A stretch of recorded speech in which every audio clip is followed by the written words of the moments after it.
A waitress spilled champagne on the wrong man. He humiliated and shaved her head for fun in front of everyone. Then the doors opened, and her husband walked in, the quiet, powerful man who funded the entire event. What the room didn't know, he never forgives, and he always protects what's his. Ana Rodriguez wiped down her third champagne flute of the evening, trying to ignore the blister forming on her heel. The Grand Meridian Ballroom sparkled like something out of a fairy tale: crystal chandeliers, silk tablecloths, women in gowns that cost more than her yearly rent. She didn't belong here, not really. But when her manager called at 4 p.m. begging someone to cover Maria's shift at this charity banquet, Ana had said yes. She always said yes. More champagne over here, a voice barked from table 7. Ana grabbed a fresh bottle from the service station and headed over, her sensible black flats squeaking slightly on the polished marble. Table 7 was loud. 6 young men in expensive suits, their faces flushed from drinking, their laughter cutting through the chamber music like broken glass. She recognized one of them from the newspapers. Ethan Marlowe, 28 years old, heir to the Marlowe Group, one of the biggest real estate developers in New York. His father owned half of Manhattan, and Ethan acted like he owned the other half. Finally, Ethan said as Ana approached. He didn't look at her face, just thrust his empty glass toward her like she was invisible. Ana's hands trembled slightly as she poured. She'd been on her feet for 6 hours. The bottle was heavier than it looked, and the chandelier light was right in her eyes, and the champagne splashed over the rim of Ethan's glass, spilling onto his crisp white shirt and navy suit jacket. The table went silent. "Oh my God, I'm so sorry." Ana grabbed a napkin, her heart hammering. "Let me. Are you kidding me?" Ethan shot to his feet, holding his arms out. The champagne had left a dark stain across his chest. "This is a $5,000 suit. I'll get club soda. I can fix it." "You can fix it?"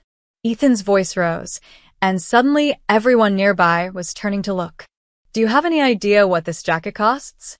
"What my shirt costs. More than you make in 6 months, sweetheart." Ana's face burned.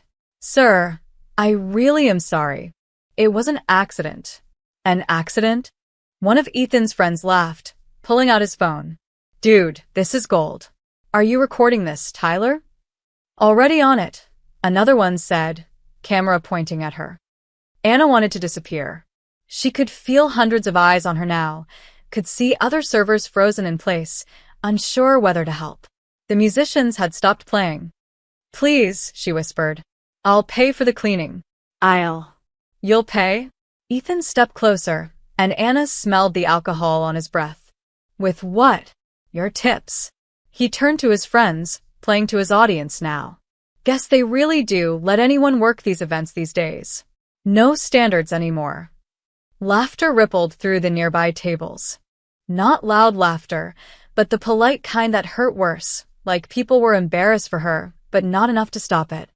Ethan grabbed his wine glass, dangling it mockingly in front of Ana's face. Maybe they should make sure the help knows how to hold a bottle before they let them near the good stuff. Ana's eyes stung. She tried to back away, but Ethan caught her wrist. Wait. I've got an idea." His eyes were bright with alcohol and malice.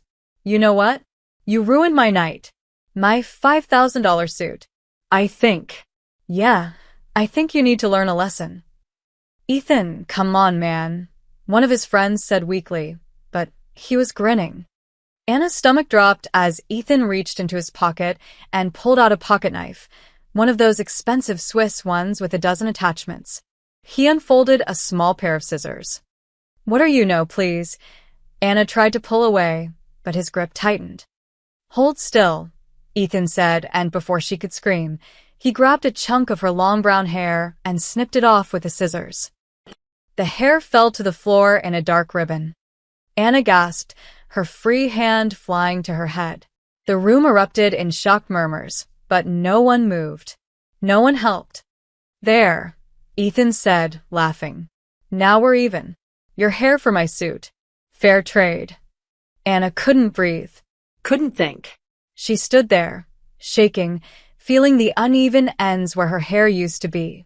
Tears blurred her vision. "Please," she heard herself say. "Please don't hurt me. I'll clean it up. I'll fix everything. Please just." She dropped to her knees, grabbing the napkins, trying to clean the champagne off his shoes now. Anything to make this stop. The cameras kept recording. The laughter kept coming. And then the doors opened. The massive double doors at the entrance to the ballroom swung inward, and the room fell silent. A man walked in. He wore a charcoal suit that fit like it was painted on, a black overcoat draped over his shoulders. His dark hair was perfectly styled, his jaw sharp enough to cut glass. He moved with the kind of quiet confidence that made everyone step aside without thinking about it. Anna didn't look up. She was still on her knees, still trembling, still holding the champagne-soaked napkins. The man's footsteps stopped. Anna finally raised her head, and her breath caught. Matteo. Her husband's dark eyes took in the scene. Anna on the floor, hair in her hand, tears on her face. Ethan standing over her, scissors still in his grip, grinning for the cameras. For 3 seconds, nobody moved. Then Matteo walked forward. Slowly, deliberately. He unbuttoned his overcoat as he moved, slipping it off his shoulders. When he reached Anna, he knelt down and draped the coat over her, covering her shaking shoulders. "Stand up, Cara," he said softly. Anna stood on unsteady legs, and Matteo rose with her, keeping one hand on her back. Then he turned to face Ethan Marlowe. "You just humiliated my wife," Matteo said. His voice was quiet, calm, terrifying. "And you did it in my house." Ethan's grin faltered. "Your house." "I funded this entire event," Matteo said. "This room, this charity, everything you're standing on. Mean it." The color drained from Ethan's face. Matteo's expression never changed. "And you thought it would be fun to cut her hair off like an animal." Every camera in the room was now pointed at them. "You made a mistake tonight, Mr. Marlowe," Matteo said quietly. "And I'm going to make sure you understand exactly what that mistake cost you." Ethan's laugh came out nervous, forced. "Look, man, I don't know who you think you are." "Security," Matteo said, not raising his voice, not even looking away from Ethan. For men in black suits materialized from the edges of the ballroom. They moved like shadows, silent and efficient. "Wait, you can't just..." Ethan backed up a step, his friends suddenly very interested in their phones, in the floor, in anything but helping him. "Escort Mr. Marlowe and his guests out," Matteo said. "They're no longer welcome." "This is insane." Ethan's voice cracked. "My father donated $50,000 to this charity. You can't throw me out of a public event." Matteo finally smiled, and it was the coldest thing Anna had ever seen. "This isn't a public event, Mr. Marlowe. This is my event. My charity. My ballroom," he paused. "And that was my wife." The security team moved in. Ethan tried to pull away, but one of the men gripped his elbow firmly. Not violent. Not aggressive. Just absolutely immovable. "You're going to regret this," Ethan shouted as they guided him toward the exit. "My father will destroy you. Do you know who we are?" Matteo's expression never changed. "Yes." "Do you know who I am?" The question hung in the air as security escorted all 6 young men out. The ballroom remained silent except for the sound of expensive shoes on marble and Ethan's fading protests.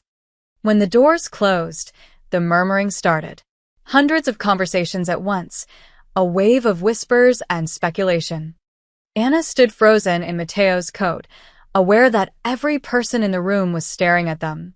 Her hand went to her hair again, feeling the jagged, uneven cut. Shame burned through her chest. "Matteo," she whispered, "please, can we just go?" He turned to her, and his expression softened. The dangerous man disappeared, replaced by the husband she knew, the one who made her coffee every morning, who fell asleep during movies, who left post-it notes with terrible jokes on the bathroom mirror. "Of course," he said gently. He kept his arm around her shoulders as he guided her toward a side exit, away from the cameras and curious eyes.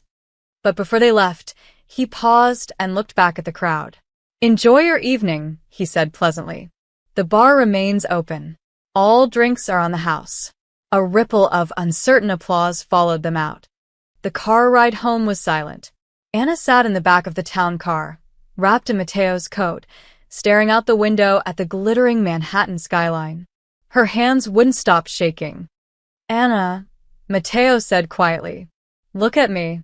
She couldn't. "Kara, please." "You shouldn't have done that," she said, her voice barely audible. "You made a scene. Everyone was watching. Everyone recorded it. This is going to be everywhere." "Good." She finally looked at him. "Good? Mateo, this is my fault. I spilled champagne on him. I should have been more careful. And now you've made an enemy of the Marlowe family over nothing." "Nothing." Mateo's jaw tightened.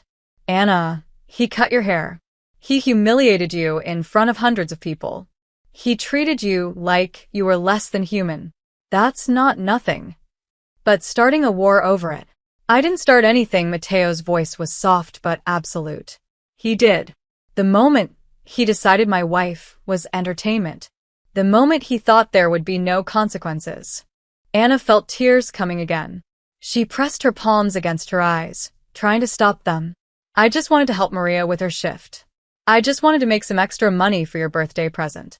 Mateo's expression cracked. He pulled her close, and she let herself cry into his shoulder. "I'm sorry," he murmured against her hair.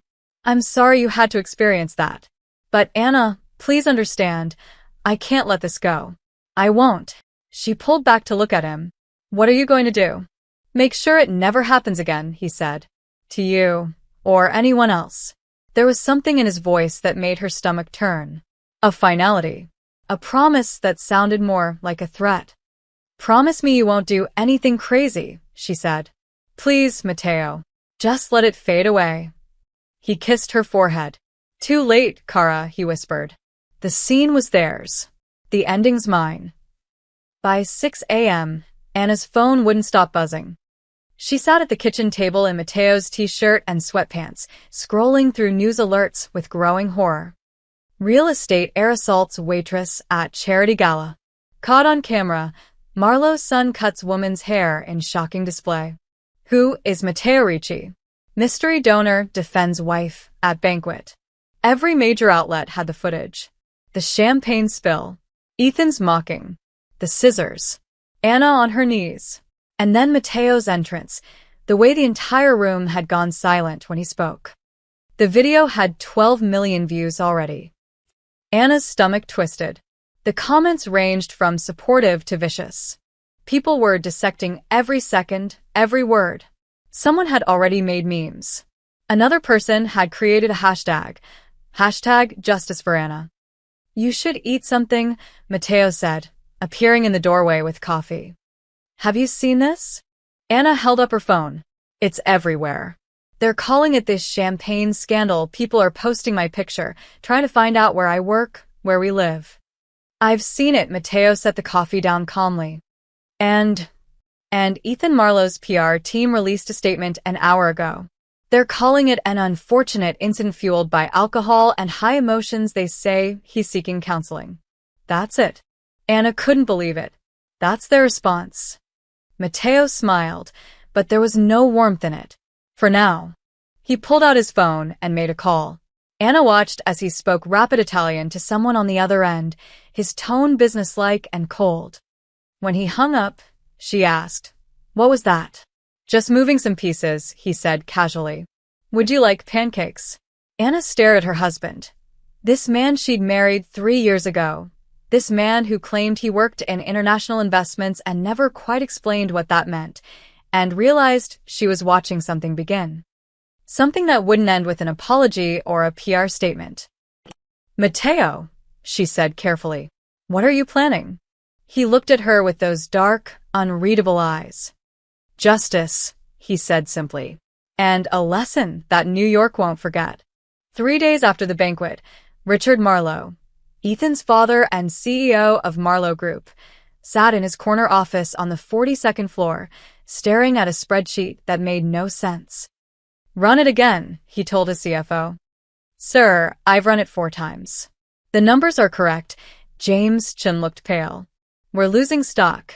Someone's been buying shares through offshore accounts. Small amounts, different companies, but it's coordinated." "How much have we lost?" "Control of 8% so far. But it's accelerating." Richard's jaw clenched. 8% didn't sound like much, but it was enough to shift board votes. Enough to cause problems. Who's buying? That's the thing.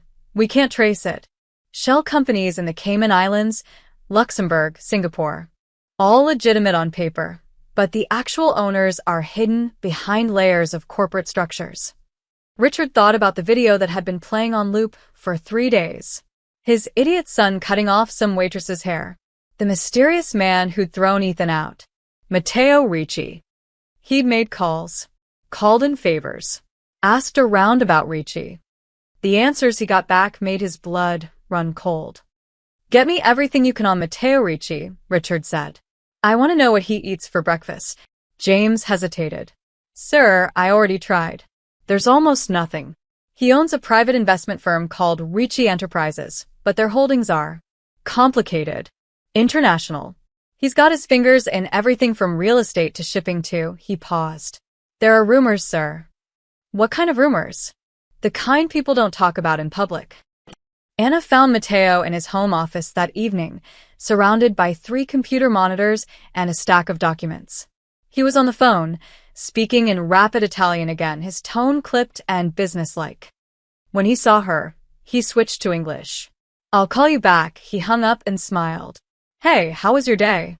"Don't do that," Anna said. "Don't pretend this is normal." "I'm working." "That's very normal." "Matteo," she crossed her arms. "I saw the news. Marlowe Group stock dropped 15% today. Their biggest construction project in Brooklyn just lost its permits. 3 of their investors pulled out. That's not coincidence." Matteo's expression remained neutral. "The market is volatile." "Stop lying to me." Anna's voice broke. "I know what you're doing. You're going after them. After him. And I need you to stop." "I can't do that." "Yes, you can." She moved closer, desperation creeping into her voice. "Matteo, please. This has gotten too big. You're turning this into a war over me, and I can't be the reason you destroy someone's entire life." Matteo stood up slowly, his eyes never leaving hers. "No, Anna." "You're not listening." They declared war the moment they forgot what decency looks like. The moment Ethan decided your dignity was worth less than his entertainment. He was drunk and stupid. And rich and powerful and completely certain there would be no consequences. Matteo's voice was quiet but hard as steel. "Do you know how many times he's done things like this? How many people he's humiliated, harassed, hurt? I had my people look into him. 7 harassment complaints. 4 settlements paid quietly to make problems disappear. A DUI that vanished from police records. A assault charge that somehow never made it to trial." Anna's stomach sank. "How do you know all that?" "Because men like Ethan Marlowe are predictable. They think money makes them untouchable. They think power means they can do whatever they want." He cupped her face gently. "And they keep doing it until someone shows them they're wrong. By bankrupting his family, by teaching them that actions have consequences. That's all." Anna pulled away. "That's not all, Matteo. You're not just teaching him a lesson. You're systematically destroying their company, their reputation, everything." "Yes." The simple admission hung between them. "Why?" Anna whispered. "Why does it have to be so total?" Matteo was quiet for a long moment. Then he said, "When I was 12 years old, I watched my mother get fired from her cleaning job because her boss grabbed her and she pushed him away. She reported it.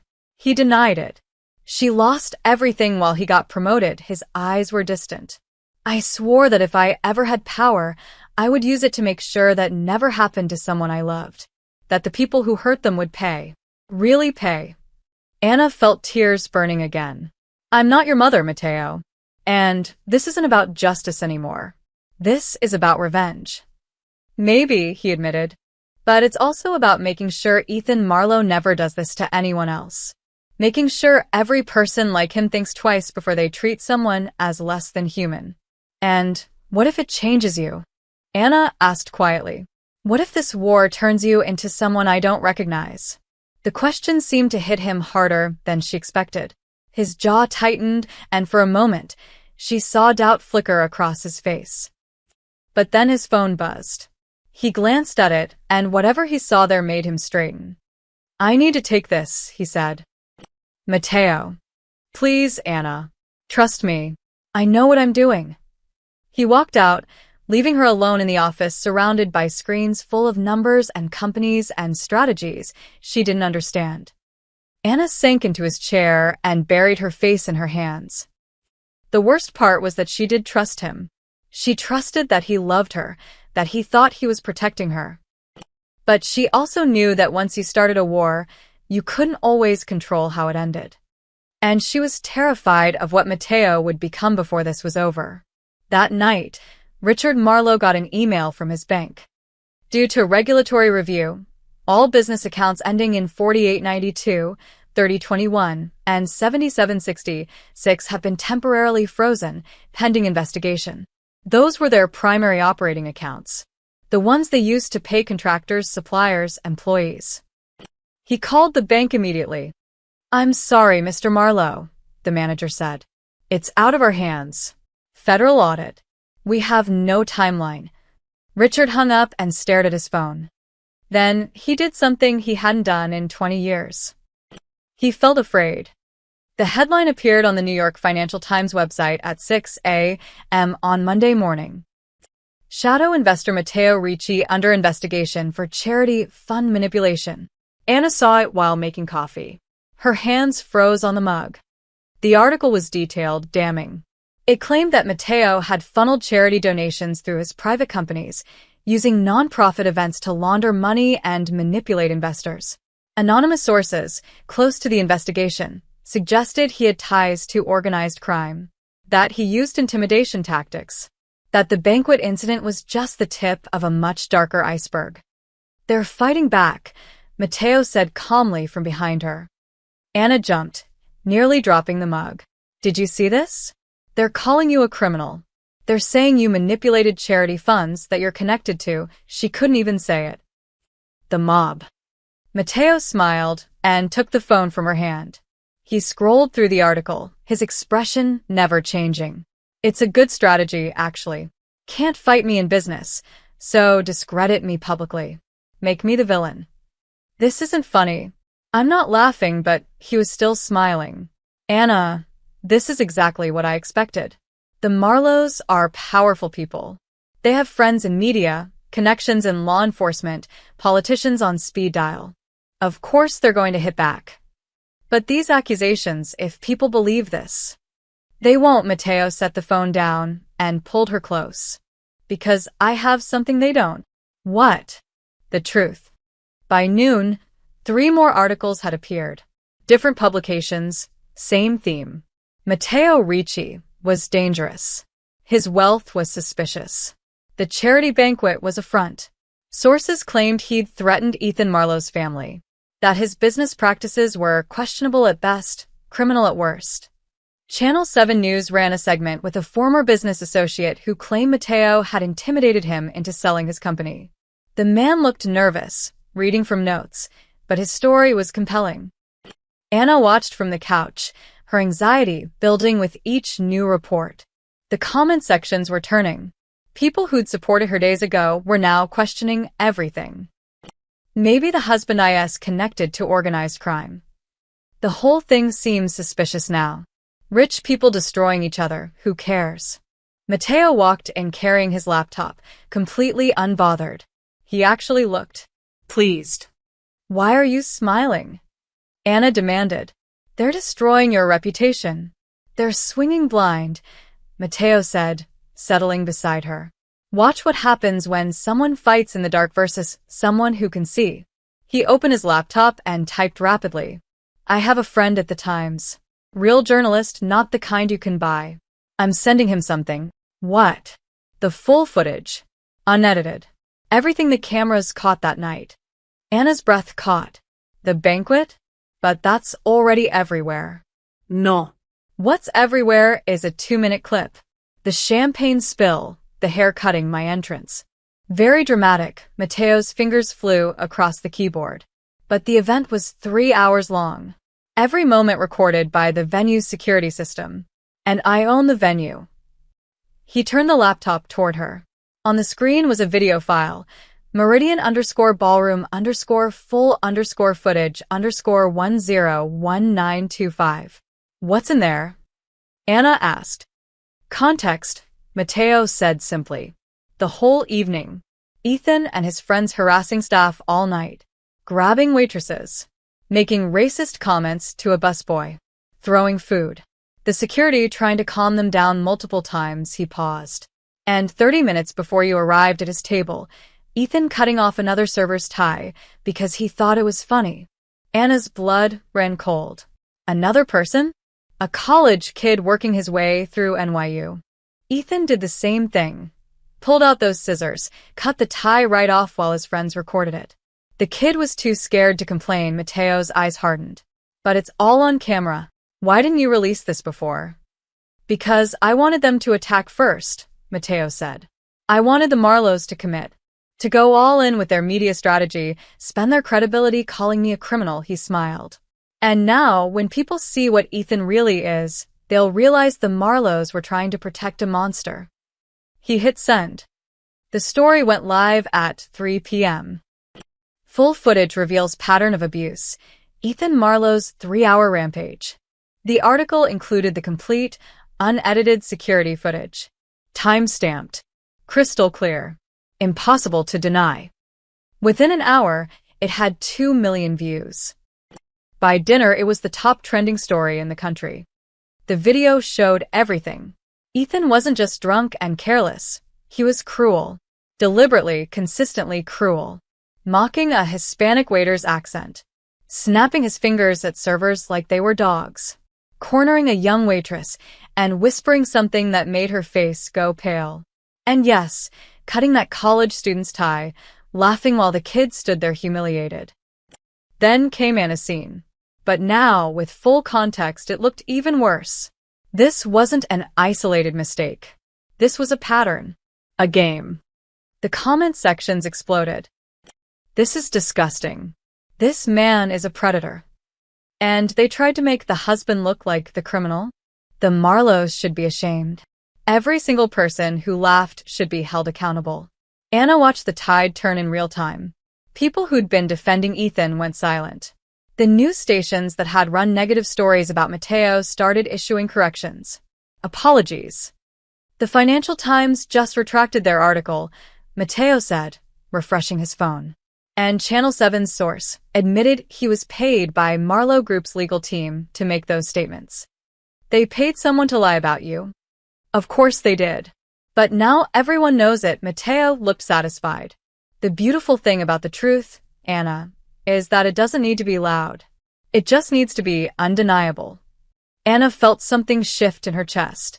Relief mixed with something else. Something uncomfortable. You planned this, she said slowly. From the beginning. You knew they'd attack you and you waited. I strategized. Mateo corrected. There's a difference. Is there? He met her eyes. Yes. Strategy means thinking 3 moves ahead. It means understanding your opponent and letting them make mistakes. He reached for her hand. I didn't create Ethan's cruelty, Anna. I just made sure everyone could see it clearly. Anna wanted to argue. Wanted to say this felt manipulative, calculated, cold. But she couldn't. Because as she watched the news anchors condemning Ethan, as she read the thousands of comments supporting her, defending her, she felt something she hadn't felt since that night. Safe. For the first time since being humiliated in front of hundreds of people, she felt like maybe the world was actually on her side. And that terrified her almost as much as Mateo's methods did. Because if she was honest with herself, a small part of her was glad. Glad that Ethan Marlowe was finally being seen for what he really was. And glad that her husband knew exactly how to make that happen. Anna stopped going outside. Not officially. Not dramatically. She just found reasons to stay home. Groceries could be delivered. She called in sick to her waitressing job, her real job, the diner in Brooklyn where she'd worked for 4 years. Her manager had seen the videos, told her to take all the time she needed. Time. As if time could erase being the most talked about woman in New York. On Thursday, 5 days after the banquet, Anna stood in front of the bathroom mirror with scissors in her hand. Her hair was still uneven, still showing where Ethan had cut it. She'd been wearing it in a ponytail, hiding it, but now she stared at her reflection and felt something crack inside her chest. She started cutting. Not wildly. Not emotionally. Just evening it out, making it purposeful instead of accidental. Taking back control in the only way she knew how. When she finished, her hair fell just above her shoulders, shorter than she'd worn it since high school, but clean. Intentional. Hers. Mateo found her sweeping up the hair from the bathroom floor. Anna, he said softly. You didn't have to do that alone. We could have gone to a salon. I needed to do it myself. She didn't look at him. I needed to fix it myself instead of having someone else fix it for me. The words hung between them, loaded with meaning. Mateo leaned against the doorframe. Are we still talking about hair? Anna set down the broom. I got another interview request today. Good Morning America wants me to come on and tell my story. They're offering $20,000. You don't need their money. That's not the point. Anna's voice cracked. The point is that everyone wants a piece of this now. Everyone wants to hear how humiliated I was, how terrible it felt, how grateful I and that my powerful husband swooped in to save me. She finally met his eyes. I'm not a damsel, Mateo. I'm not a story. I'm not a symbol. I'm just a person who spilled champagne and had a really bad night. You're more than that. To you, maybe. But to the rest of the world. She gestured at her phone on the counter, at the dozens of notifications lighting up the screen. I'm the champagne girl. The waitress who married up. The woman who started a war between billionaires. Her voice dropped. Do you know what they're calling me online? The real housewife of the Mafia. Mateo's jaw tightened. Those people are idiots. Those people are everyone. Anna felt tears threatening again. She was so tired of crying. I can't go to the grocery store without someone recognizing me. I can't walk down the street without phones pointing at me. Yesterday, someone followed me for 3 blocks trying to get a selfie. She wrapped her arms around herself. I never wanted this, Mateo. I never wanted to be the center of a city scandal. I know. Mateo moved toward her, but she stepped back. Do you? Because from where I'm standing, you're enjoying this. You're winning your war against the Marlowes, getting your revenge, teaching everyone a lesson. Her voice broke. And I'm the one who is to live with being the reason for all of it. Anna, you're not the reason. Ethan is. But I'm the excuse. The words burst out of her. Every move you make, every company you destroy, every person you ruin, it's all in my name. For my honor. To protect me, she looked at him with red-rimmed eyes. But you can't build peace on humiliation, Mateo. Not his. Not theirs. Not anyone's. Mateo went very still. What are you saying? I'm saying this needs to stop. Anna's voice shook but stayed firm. I know you think you're protecting me. I know you think you're creating justice. But all I see is more pain, more destruction, more people getting hurt, and it's all attached to my face, my name, my life. They hurt you first. And now you're hurting them back, and it doesn't make what happened to me any less real. Anna wiped at her eyes angrily. It doesn't change the fact that I was humiliated. It doesn't erase the video. It doesn't give me back my dignity. All it does is make me feel like I'm responsible for whatever happens to them. Mateo looked stricken. You're not responsible. I am. But we're married, Anna whispered. What you do in my name. And I can't carry that weight, Mateo. I can't be the reason someone's life falls apart, even if they deserve it. The bathroom fell silent except for the drip of the faucet. Finally, Mateo spoke, his voice barely audible. So, what do you want me to do? Anna had been asking herself that question for days. What did she want? For Ethan to face consequences? Yes. For people to understand what he'd done? Absolutely.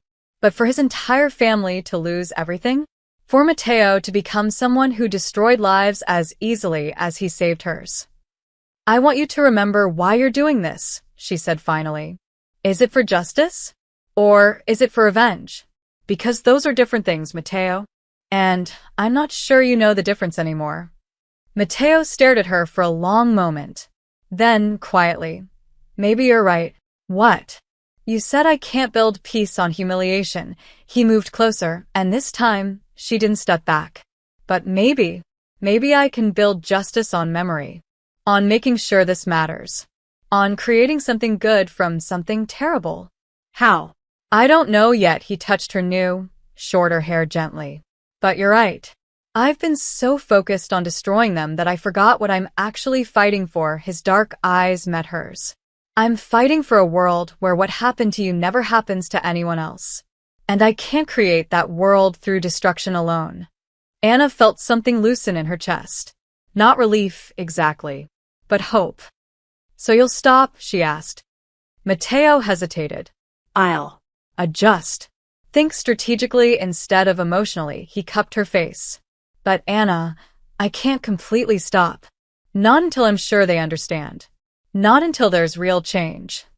It wasn't the answer she wanted. But looking into his eyes, seeing the conflict there, the war between his love for her and his need for justice, she understood. This wasn't over. But maybe, just maybe, it could end differently than she feared. Okay, she whispered. Just remember who you are. Remember why I married you. Why did you marry me? Mateo asked softly. Anna managed a small, sad smile. Because you were the kindest man I'd ever met. Don't forget that kindness, Mateo. Even when you're being strategic. He kissed her forehead, and she felt him tremble slightly. Her words had gotten through. Not enough to stop him, but enough to change him. And for now, that would have to be enough. The calls started Monday morning. Richard Marlowe's phone rang at 7 a.m. It was the head of the city's building department. Richard, we've got a problem with the Hudson Yards project. New environmental assessment came through. Looks like we'll need to halt construction pending review. Environmental assessment? We passed inspection 3 months ago. New regulations. Federal. Out of my hands. Richard hung up and immediately got another call. The Brooklyn Development Authority. The permit for their luxury condo project in Williamsburg, the one that was supposed to break ground in 2 weeks, had been flagged for zoning inconsistencies. What inconsistencies? We've had approval for 8 months. There's some question about the original surveys. We'll need to re-review. Could take 60 to 90 days. By 9 a.m., Richard had received 4 more calls. Each project, delayed, reviewed, questioned, halted. Each excuse different, but the effect identical. Marlowe Group's operations were grinding to a stop. This is coordinated, Richard told his executive team in an emergency meeting. Someone is hitting us from every angle. But who has this kind of reach? His COO asked. This isn't just business pressure. This is regulatory, governmental. Richard said the name like a curse. He's got connections we don't understand. People we can't touch. James Chin pulled up a spreadsheet. It gets worse. 3 of our major suppliers called this morning. They're reassessing their partnership agreements translation. They're walking away from contracts. They can't just walk away. We have legal agreements. They're willing to pay the penalties. Someone's offering them better terms elsewhere. James's voice was grim. And sir, the stock dropped another 12% at market open. We're down 40% total from last week. 40%. In 1 week. Richard felt the walls closing in. Anna saw the news while at the diner. She'd finally returned to work, needing normalcy more than she needed to hide. Her coworkers treated her carefully, like she might break, but at least they treated her like a person.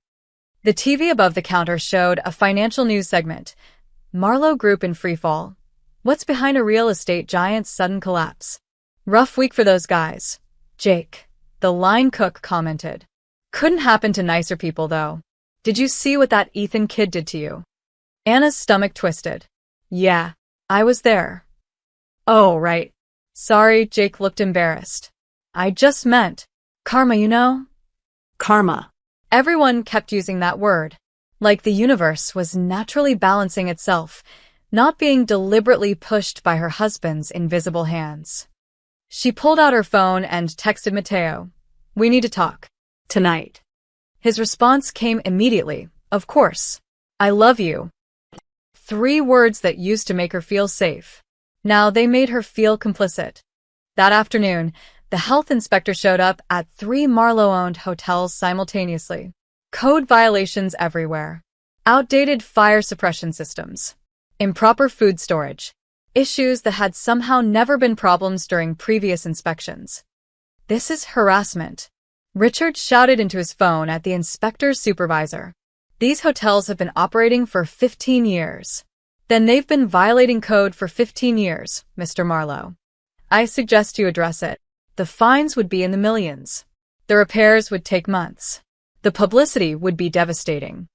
And through it all, Matteo Ricci's name appeared nowhere. No obvious connections, no traceable interference.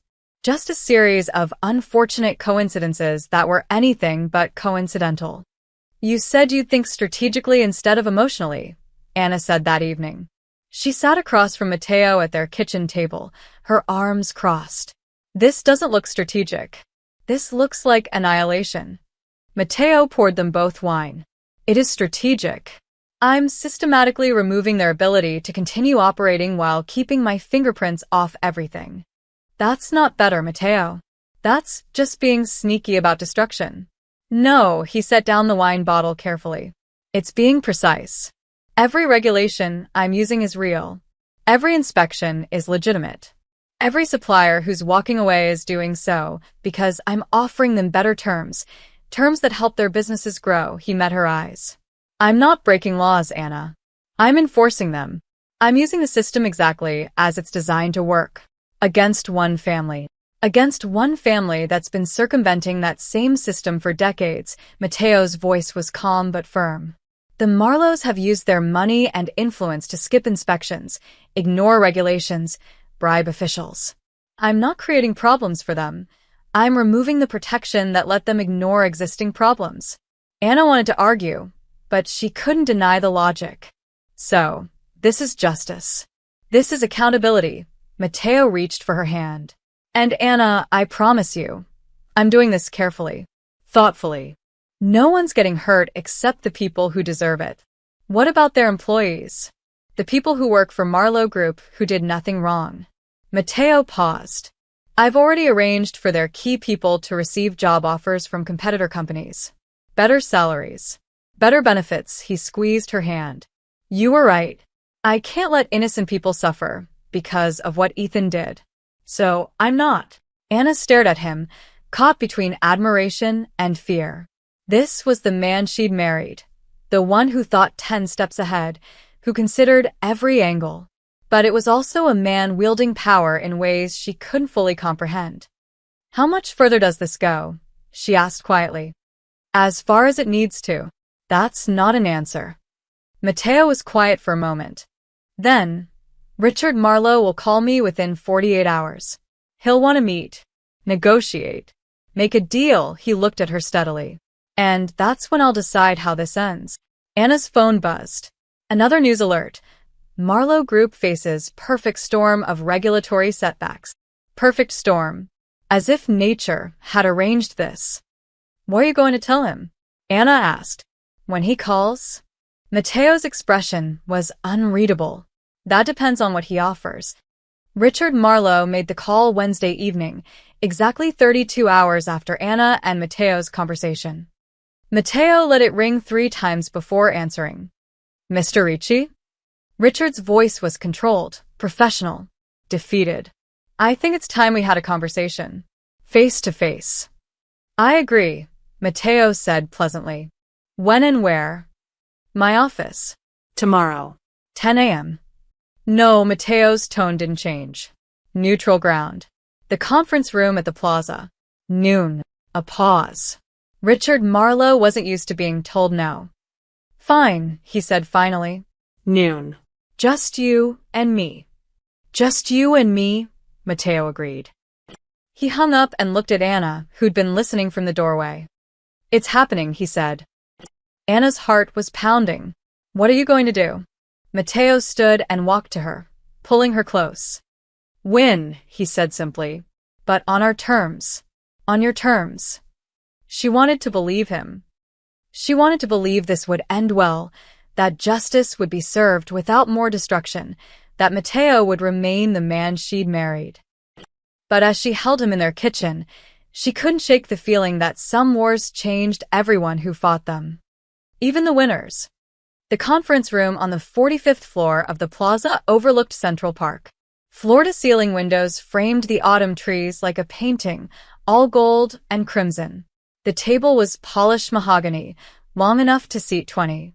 Only 2 chairs were occupied. Richard Marlowe sat at one end, his expensive suit unable to hide the exhaustion in his face. He'd aged 10 years in a week. Gray stubble shadowed his jaw, and his eyes had the haunted look of a man watching his empire crumble. Mateo sat at the other end, perfectly composed. Dark suit, crisp white shirt, no tie. He looked like he'd slept 12 hours and spent the morning at a spa. Between them, 50 feet of empty table and everything left unsaid. Thank you for meeting me, Richard began, his voice carefully neutral. Of course, Mateo's hands were folded on the table. Relaxed. Patient. Richard cleared his throat.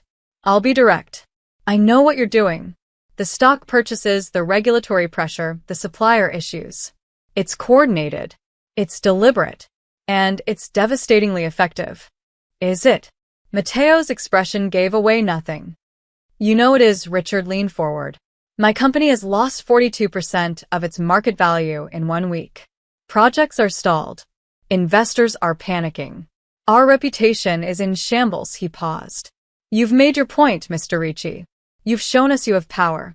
That we made a mistake. Your son made a mistake, Mateo corrected softly. You're just paying for it. Ethan is young, stupid, and drunk on privilege. I know that. His mother and I are horrified by what he did to your wife. Richard's voice was sincere, pleading. But destroying our entire company, putting thousands of people out of work, that's not justice. That's overkill. Mateo said nothing, just waited. Richard reached into his briefcase and pulled out a folder. I'm prepared to make this right. Ethan will issue a public apology. A real one, written by him, acknowledging what he did.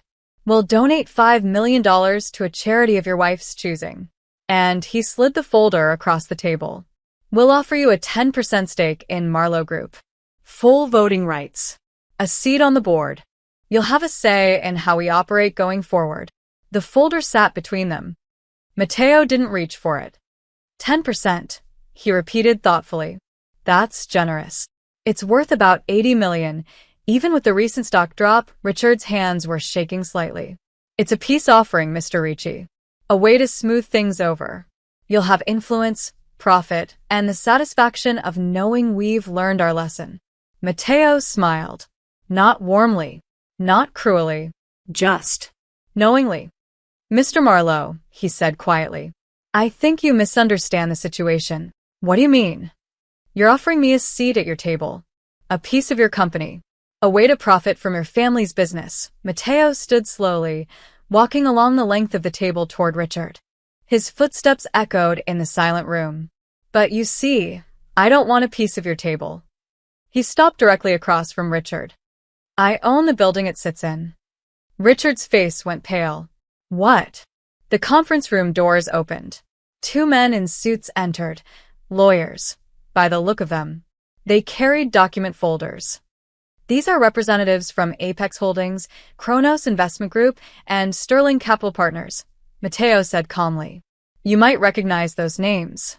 They're the shell companies that have been buying your stock. Richard's hands clenched on the armrests of his chair.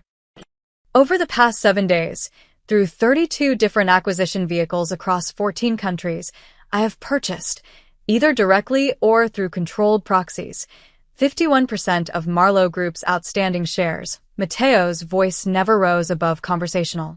As of 9 a.m. this morning, I own controlling interest in your company. The lawyers placed 3 folders in front of Richard. Legal documents, acquisition papers, stock certificates. All real, all legally binding, all already filed with the SEC. That's impossible, Richard whispered, flipping through the papers with shaking hands. This kind of acquisition, the coordination, the capital required, is substantial, yes, Mateo agreed, but not impossible, just expensive. And I have expensive resources. Richard looked up, his face ashen. You can't do this.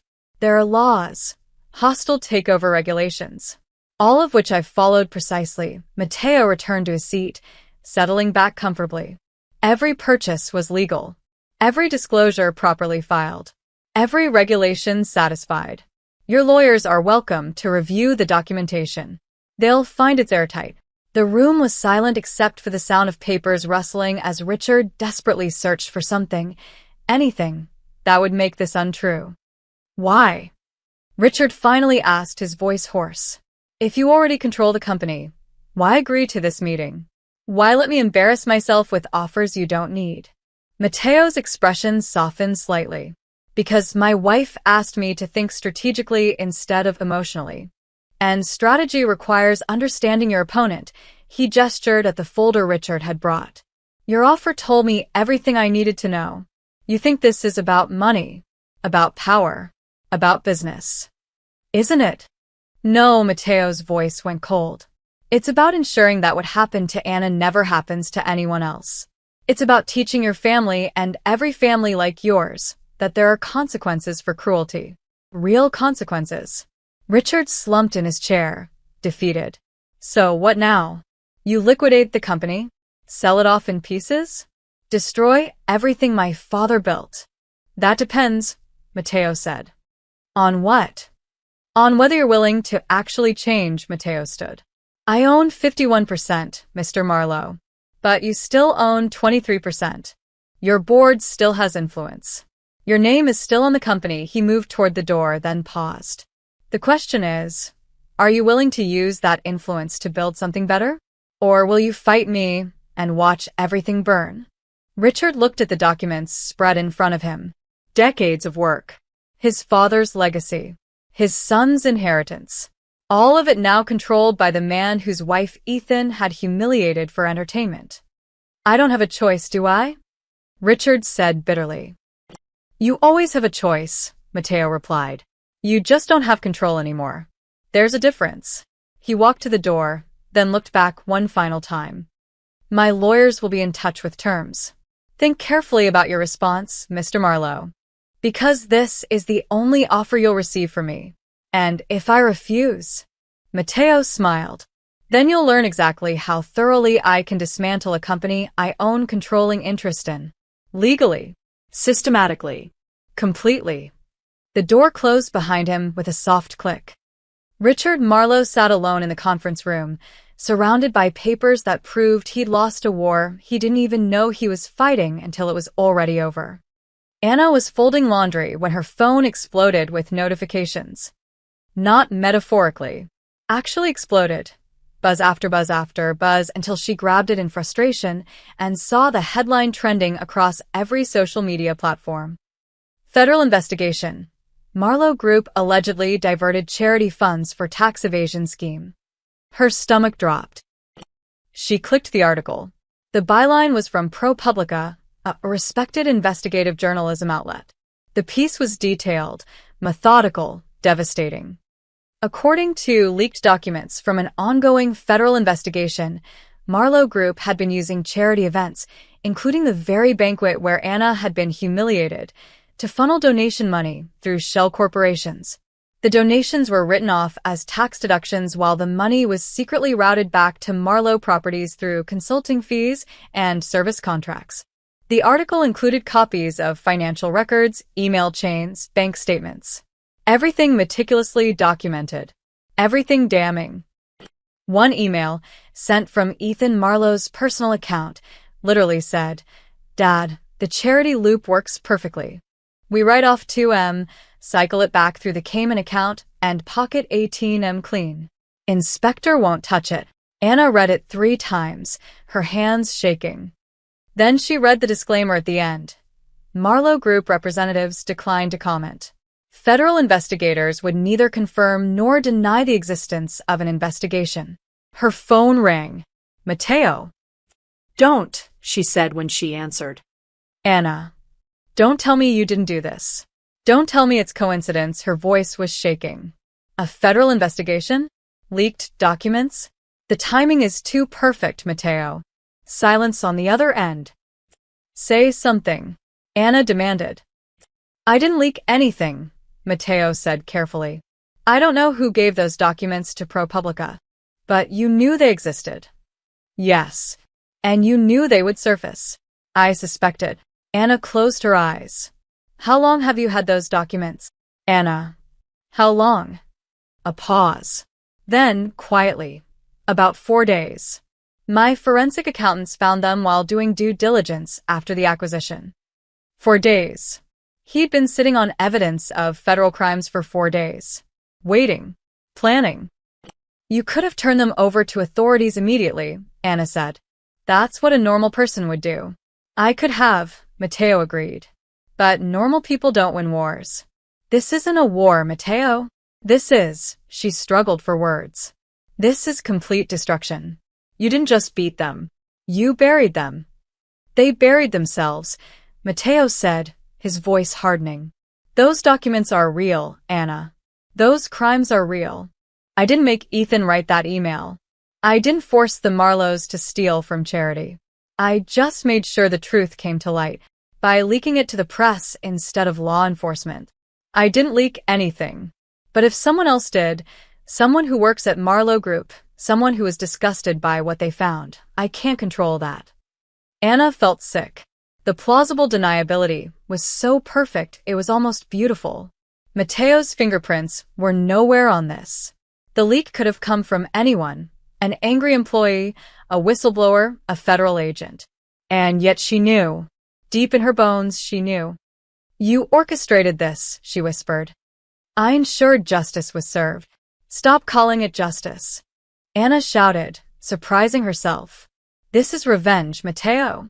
Complete, total, overwhelming revenge.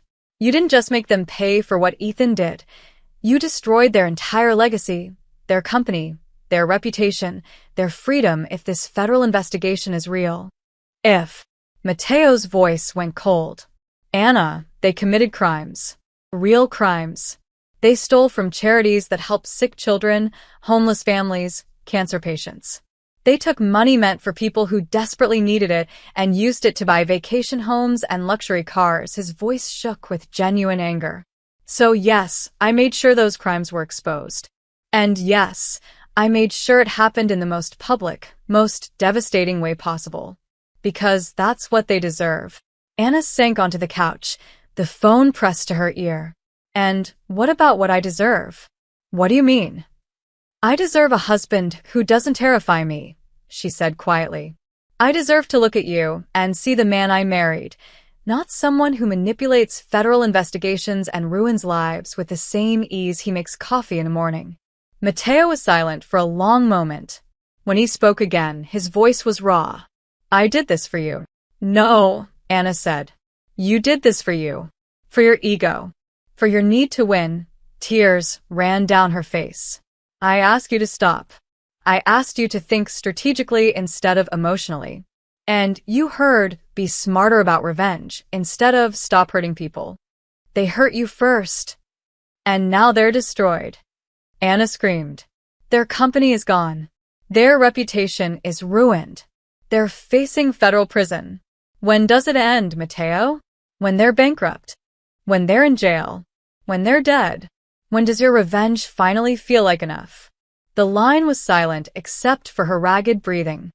I love you, Mateo said finally, his voice barely audible. Everything I did because I love you. Because I couldn't stand watching you hurt and doing nothing. You did so much more than something, Anna whispered. You became someone I don't recognize. Anna, please. I need space, she said. I need to think. I need to figure out if I can live with what you've done. With what you're capable of doing. Where are you going? My sister's place in Boston. Just for a few days, she wiped her eyes. Don't follow me. Don't send people to watch me. Don't. Don't be that person. Please. Another long silence. Okay, Matteo said quietly. I'll give you space. But Anna. What? I'm not sorry for exposing their crimes. I'm not sorry for making sure they faced consequences. His voice was firm, certain. But I am sorry that it cost me your trust. That's the one thing I never meant to lose. Anna hung up without responding.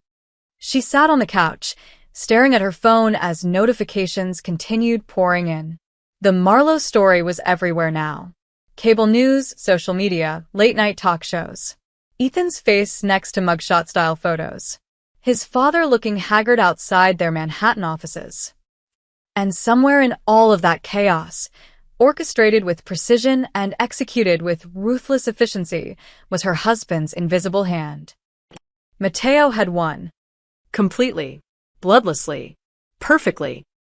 And Anna had never felt more alone. Anna was packing when she heard the front door open. She told Matteo she was going to Boston, but she hadn't left yet. Couldn't seem to make herself move. She'd been standing in their bedroom for 20 minutes, staring at an empty suitcase, paralyzed by the weight of everything that had happened. His footsteps were quiet on the hardwood floor. When he appeared in the doorway, he looked tired. Not physically. Matteo never looked physically tired. But there was something in his eyes. Something heavy. You're still here, he said. I'm leaving. Anna folded a sweater mechanically. I just needed to pack. Anna, can we talk? I think we've said everything. Please, he stepped into the room. 5 minutes. Then I'll call you a car. I'll give you all the space you need. Anna's hands stilled on the suitcase. She didn't turn around. What's left to say, Matteo? You won. The Marlowes are destroyed. Ethan will probably go to prison. His father's company is yours. You got everything you wanted. I didn't get what I wanted, Matteo said quietly. I wanted you to feel safe. To feel protected. To know that no one would ever hurt you like that again. By burying them, Anna finally turned to face him. By systematically destroying every aspect of their lives? That's not protection, Matteo. That's annihilation. They deserved it. Maybe they did. Anna's voice cracked. Maybe Ethan deserved to lose everything. Maybe his father deserved to have his crimes exposed. Maybe they're terrible people who've hurt others and deserved every bit of what you did to them. She wiped at her eyes angrily. But you didn't fix anything. You didn't make the world better. You didn't create justice. You buried them so deep they'll never see daylight again. Matteo's jaw tightened. So, what should I have done? Let them apologize and move on? Let Ethan face no real consequences? Let them keep operating the same way, hurting the same people, stealing from the same charities? I don't know. Anna's composure finally broke. I don't know what the right answer is. But I know that watching you become this person, this calculating, ruthless person who manipulates investigations and destroys companies and controls everything from the shadows, it scares me, Matteo. It scares me so much. I'm still the same person. No, you're not. Anna shook her head. The man I married would have been angry, yes. Would have wanted justice, absolutely. But he wouldn't have orchestrated a complete corporate takeover across 14 countries. He wouldn't have leaked federal documents to maximize media impact. He wouldn't have, she gestured helplessly. He wouldn't have enjoyed it. Matteo went very still. You think I enjoyed this? Didn't you? Anna met his eyes. Even a little? The strategy, the precision, the way every move worked perfectly? The way you sat across from Richard Marlowe and told him you owned his company? You can tell me it was all for justice, all for protection, but Matteo, there was power in it too. And power changes people. The words hung between them like smoke. You're right, Matteo said finally, his voice barely above a whisper. Anna blinked. What? You're right. He moved closer, slowly, like he was afraid she'd bolt. There was a part of me that felt satisfaction. watching them realize they'd underestimated me, watching their empire crumble, knowing I'd won so completely they couldn't even comprehend the scope of their loss. His hands clenched at his sides. And you're right to be scared of that, because I'm a little scared of it too. Anna's breath caught. When I saw you on your knees that night, Matteo continued, his voice raw, something in me broke. Or maybe it woke up. Something I've spent years keeping controlled, keeping quiet. He looked at her with haunted eyes. My mother died broken and poor because men with power crushed her and felt nothing. I swore I'd never let that happen to someone I loved. And when it did, when I saw you humiliated, crying, begging, his voice cracked. I became exactly what I needed to be to make sure it never happened again. A monster? Anna whispered. A weapon. Matteo's laugh was hollow. Precise. Efficient. Merciless. Everything necessary to win. He paused. But you're asking me if I can put that weapon down. If I can go back to being just Matteo, your husband, the man who makes you coffee and leaves you stupid notes. Can you? He was quiet for a long moment, and Anna saw the war playing out behind his eyes. The part of him that had orchestrated this perfect revenge versus the part that just wanted to be loved by his wife. I don't know, he admitted. I know I should say yes. Promise you I'll never do something like this again. But Anna, if someone hurt you tomorrow, if anyone ever made you feel that way again, his voice went hard. I'd do it all over. Exactly the same. Maybe worse. The honesty of it was like a slap. So they never bury someone like you again, Matteo said quietly. That's why I did it. Not just for revenge. Not just for justice.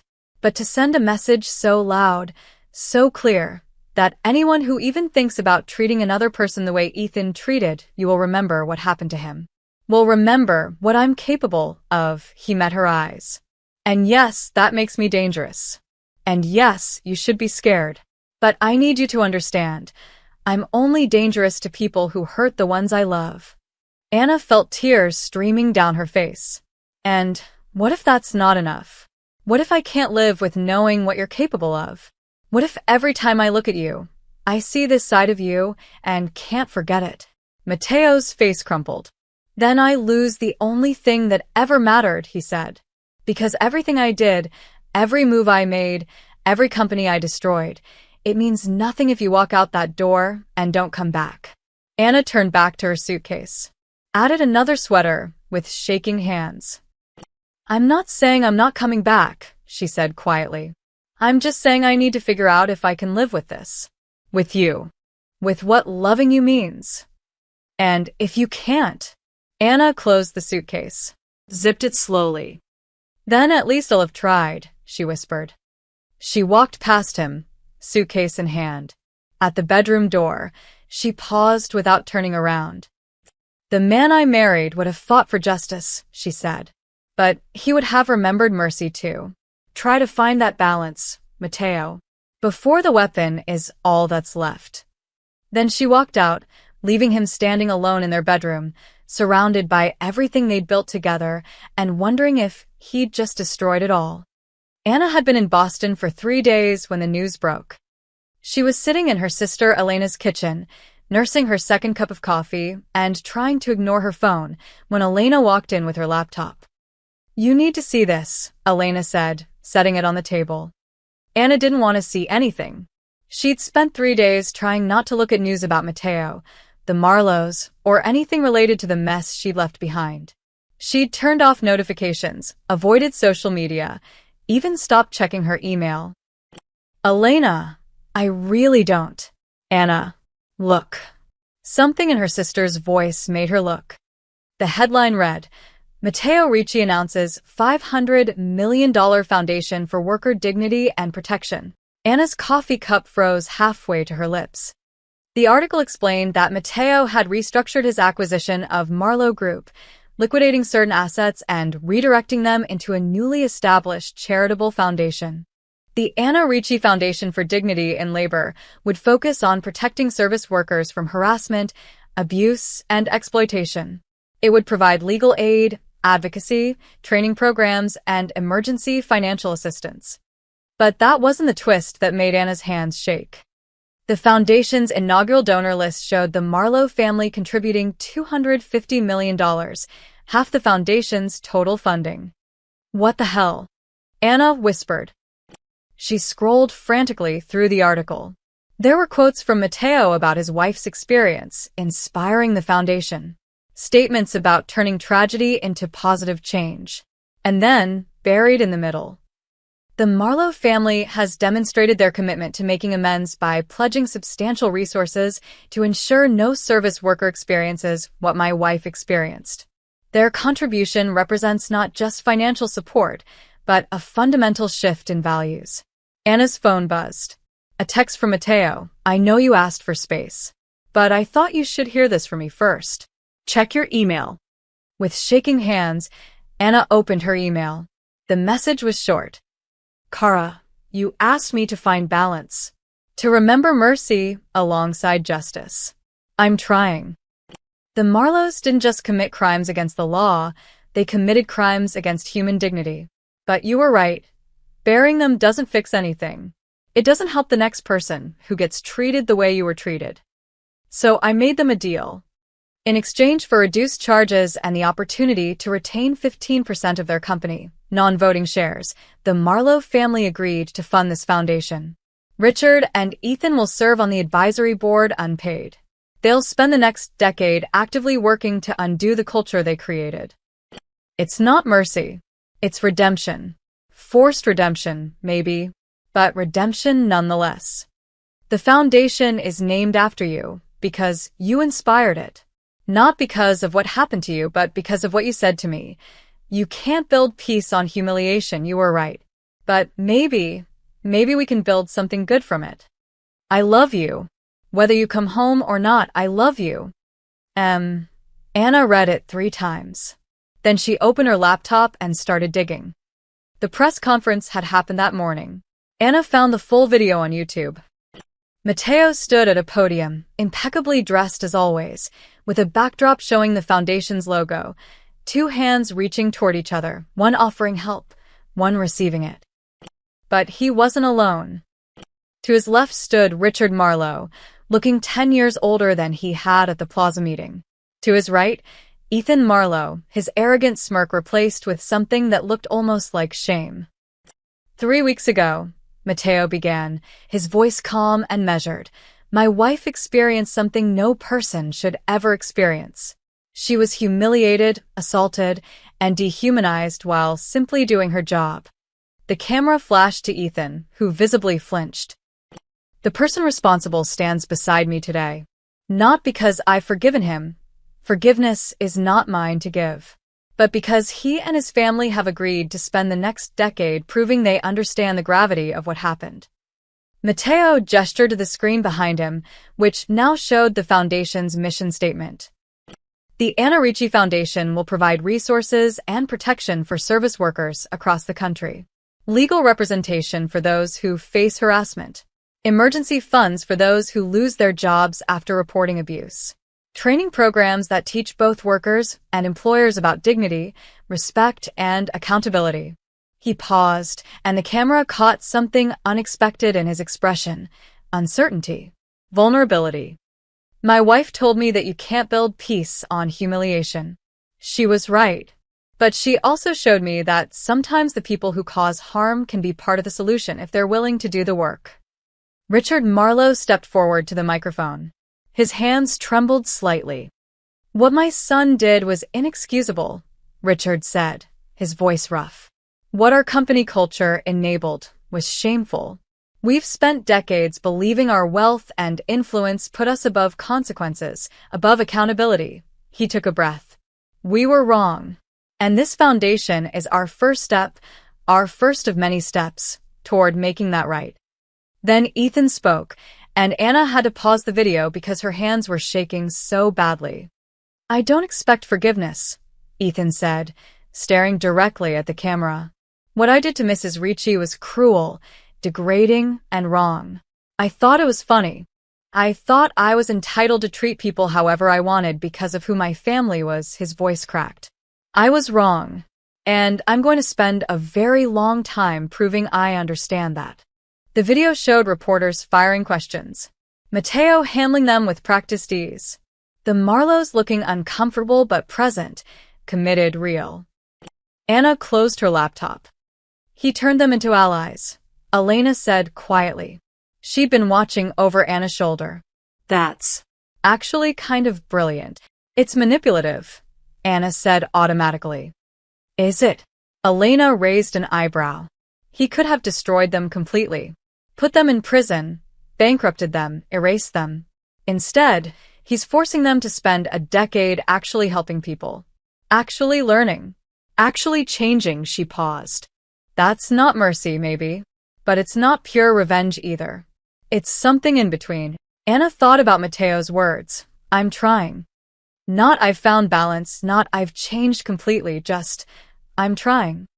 He created something good, Anna whispered.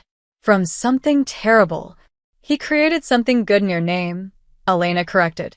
And he made the people who hurt you part of healing that hurt. She squeezed Anna's shoulder. That's pretty close to justice, Anna. Real justice. Not revenge. Not mercy. Just accountability with purpose. Anna stared at her phone. At Mateo's message still glowing on the screen. I love you. Whether you come home or not, I love you. She'd asked him to find balance between the weapon and the man. And he was trying. It wasn't perfect.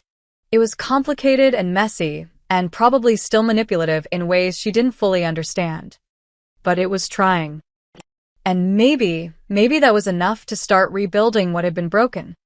Anna picked up her phone and typed, I saw the news. Can we talk? The response came immediately, always. I'm here whenever you're ready. Not come home, not I need you, just I'm here whenever you're ready. Anna looked at Elena. Can I borrow your car? Her sister smiled. He's in New York. That's a 4-hour drive. I know. You sure you're ready? Anna wasn't sure of anything, but she knew that Mateo had heard her, had tried to change, had created something beautiful from something ugly. And she knew that whatever happened next, they needed to figure it out together. I'm sure I need to try, Anna said. That would have to be enough. Anna stood outside the Grand Meridian Ballroom, her hand frozen on the polished brass door handle. We don't have to do this, Mateo said quietly beside her. We can leave right now. No one would blame you. I would blame me, Anna took a deep breath. She was wearing a deep blue dress, simple, elegant, nothing like the server's uniform she'd worn 3 weeks ago.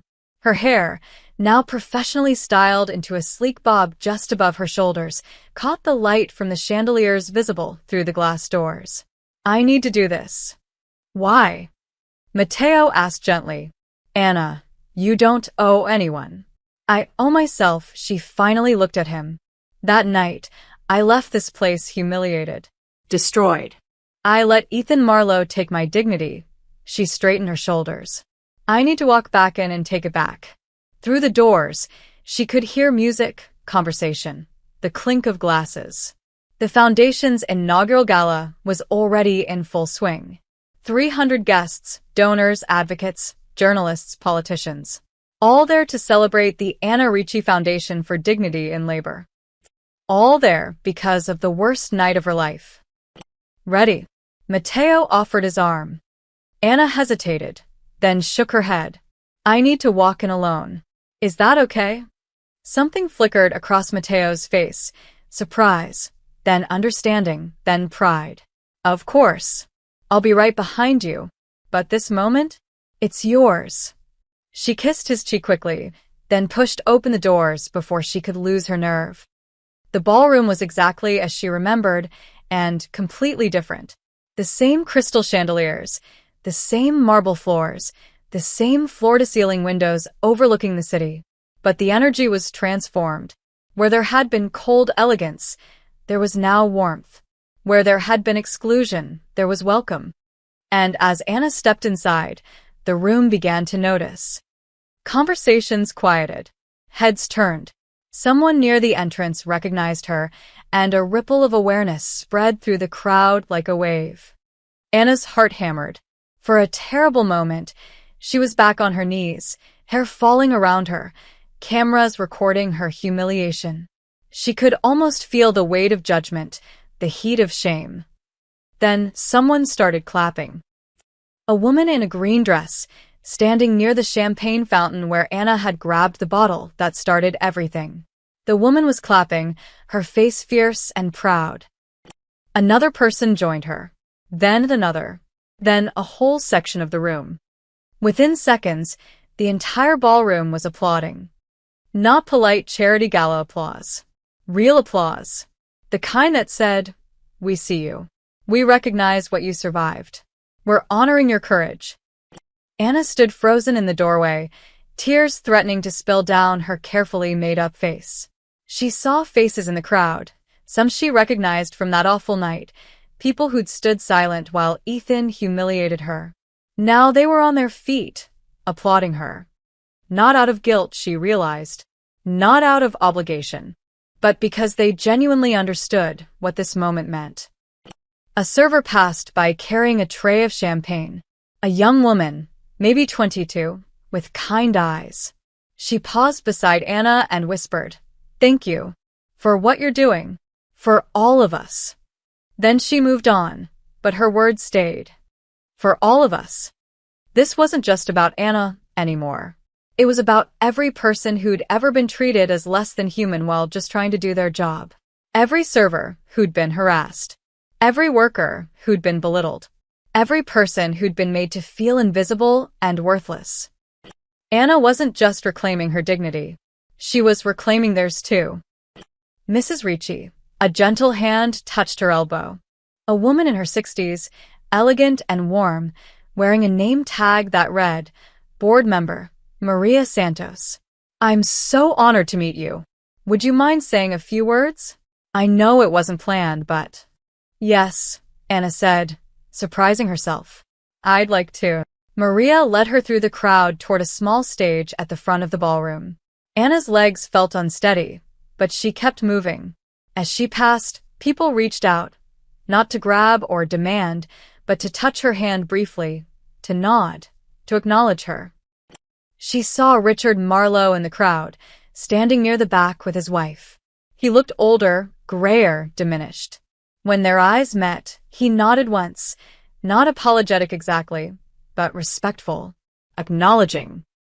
Ethan stood beside him, wearing a name tag that identified him as an advisory board member. He looked like he wanted to disappear into the floor. When Anna's gaze found him, he couldn't meet her eyes. Just stared at his shoes, his face flushed with shame. Good, Anna thought. Let him feel it. Let him remember. She climbed the stage steps. Maria handed her a microphone, and suddenly Anna was looking out at 300 faces, all focused on her. The same ballroom, the same view, but everything had changed. "I'm not good at speeches," Anna began, her voice shaking slightly. 3 weeks ago, I stood in this exact room as a waitress covering a friend's shift. I was invisible, unimportant, just part of the background. The room was utterly silent. And then I became very visible. But for all the wrong reasons, Anna's throat tightened. Someone decided I was entertainment. That my dignity was worth less than a joke. That humiliating me would make for a good video. She could see people shifting uncomfortably, remembering. For a while, I wanted to disappear again. To go back to being invisible because at least invisible didn't hurt. Anna took a breath. But then I realized something. Being invisible is how this keeps happening. Service workers are treated badly because people have learned to look through us. To see uniforms instead of humans. To forget that we have lives, families, feelings. Her voice grew stronger. This foundation isn't about revenge. It's not about punishment. It's about visibility. It's about making sure every worker, every person, is seen as exactly what they are, human beings deserving of dignity and respect. She paused. And it's about making sure that when someone's dignity is attacked, there are resources to help. Legal support, financial assistance, a community that says, "We see you. You matter. You're not alone." The applause started again, but Anna raised her hand gently. I didn't want to be here tonight, she admitted. I was terrified to walk back into this room. But I'm glad I did. Because now, when I think about this ballroom, I won't just remember the worst night of my life, she smiled, tears finally spilling over. I'll remember this night too. When something terrible became something hopeful. When pain turned into purpose. Anna looked toward the back of the room, where Mateo stood silently, watching her with an expression she couldn't quite read. Pride, certainly. Love, absolutely. But also something else. Maybe relief. Maybe recognition that she was stronger than either of them had realized. Thank you for being here, Anna said to the crowd. And thank you for believing that every person deserves to be treated with dignity. No matter who they are. No matter what job they do. No matter what. The applause was thunderous. Anna stepped off the stage, and the guests surged forward. Not aggressively, but eagerly, wanting to shake her hand, share their stories, thank her. She was surrounded by warmth and support and genuine human connection. And from across the room, Mateo watched his wife shine. The gala wound down slowly, like a dream reluctant to end. Anna found herself at the champagne fountain, the same fountain where she'd grabbed the bottle 3 weeks ago. She stared at the bubbling golden liquid, watching it cascade down the crystal tears. Different view from up here, isn't it? She turned to find Ethan Marlowe standing a careful distance away, his hands in his pockets. He looked nothing like the arrogant heir who'd cut her hair. His expensive suit couldn't hide the exhaustion in his face, the weight he seemed to carry. Anna's first instinct was to walk away, but something made her stay. What do you want? She asked, not unkindly. To apologize. Really apologize. Not the PR statement my lawyers wrote. Ethan's voice cracked. Mrs. Ricci, what I did to you was unforgivable. I was drunk, yes, but that's not an excuse. I was cruel because I thought I could be. Because no one had ever made me understand that other people's dignity matters as much as my own entertainment. Anna studied him. And now I spend 60 hours a week working with the foundation. Meeting workers. Hearing their stories. Learning everything I should have learned 20 years ago, he swallowed hard. I can't undo what I did. But I'm trying to make sure I never become that person again. Why? Anna asked. Because my husband forced you to? At first, yes, Ethan met her eyes. But now? Because I saw the video. All of it. And I saw myself through everyone else's eyes. And I was monstrous. My own mother couldn't look at me for a week, his voice dropped. I'm ashamed of who I was. And I'm trying to build someone better. Anna was quiet for a moment. Then she said, I don't forgive you, Ethan. Not yet. Maybe not ever.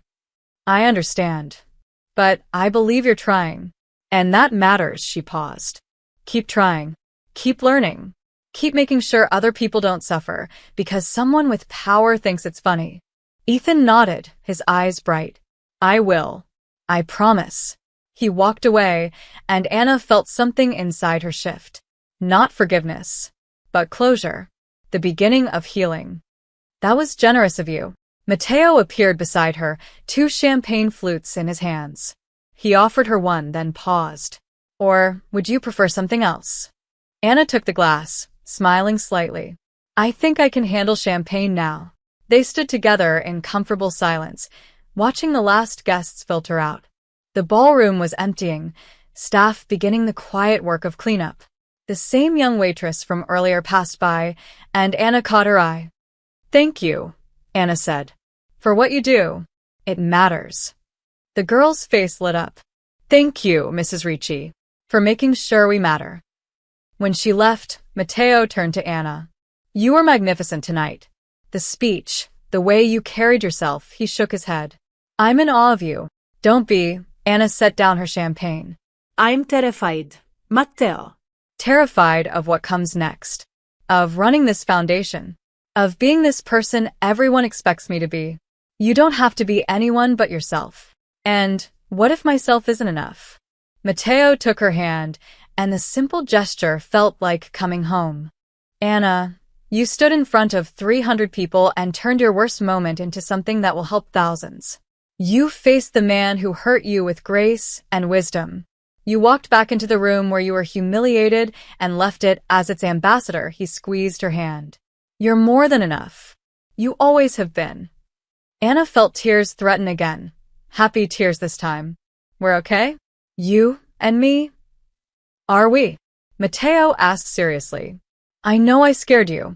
I know I became someone you didn't recognize. And I can't promise I'll never be that person again if someone threatens you. I'm not asking for promises, Anna interrupted. I'm asking if you understand why it scared me. Yes, Mateo's voice was certain. And I'm asking if you can live with loving someone who has that darkness in them, who can be ruthless when protecting the people he loves, who won't always choose mercy first. Anna thought about the past 3 weeks. The destruction, the manipulation, the calculated revenge that had somehow transformed into reluctant redemption. She thought about Mateo sitting across from Richard Marlowe, claiming ownership of everything. And she thought about him creating this foundation, forcing accountability, building something good from something terrible. I can live with it, she said finally, as long as you remember that the darkness isn't all you are, that there's kindness too, gentleness, love. I'll remember, Mateo promised. You'll make sure of it. They walked toward the exit together, Mateo's arm around her waist. At the doors, Anna paused and looked back at the ballroom one final time. The chandeliers still sparkled. The marbles still gleamed. But the ghosts were gone.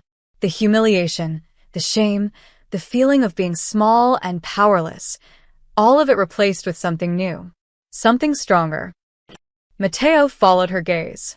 They mocked you in my house, he said quietly, his lips close to her ear. Now the city stands in yours. Anna smiled faintly, catching her reflection in the polished doors.